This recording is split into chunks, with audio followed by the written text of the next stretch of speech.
CS আমাদের রেলের থেকে দিতে হবে, সে যে হোক, সিআরবি হোক, যেটা, কিন্তু বাইরে থেকে কোনো আপনার আর্মি দেওয়া হবে না। আমরা শুনতেছি আর্মি থেকে সিসিএস দিবে, কিন্তু আমরা এটা চাই না। আমরা চাই রেল থেকে যাকে দেওয়া হোক, মানে সিসিএস এখানে নিয়ে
বিশেষায়িত টেকনিক্যাল অর্গানাইজেশন এই রেল পরিচালনা করা হয় সুদীর্ঘ সময় অভিজ্ঞতার মাধ্যমে।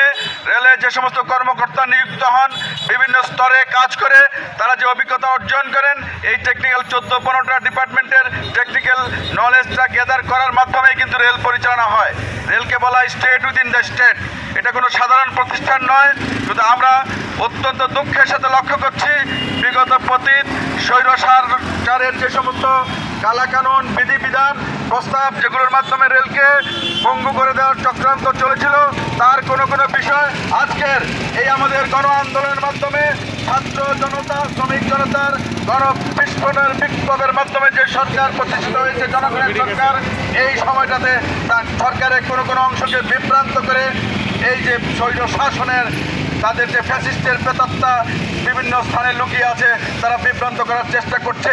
আমরা মনে করি রেলের পাইপ থেকে ডিজি, জিএম বা সিসিএস পদে কর্মকর্তা প্রদানের যে কথা আসছে, এটা তারই চক্রান্তগুলোর একটা নীলনকশা হতে পারে বলে আমরা মনে করি। কারণ আমরা বিশ্বাস করি এই সরকারের স্ট্যাবিলিটির জন্য এবং এই গণ আন্দোলনের সফল জনগণের কাছে পৌঁছে দেওয়ার জন্য, সকলকে এই দেশকে স্বনির্ভর করার জন্য যে লুটপাট হয়েছে, যে অন্যায় হয়েছে, যে অপকর্ম হয়েছে, এগুলো থেকে আমাদের সমাজ ব্যবস্থাটাকে বের করে আনার জন্য দেশে এবং এই সরকারের স্ট্যাবিলিটি দরকার।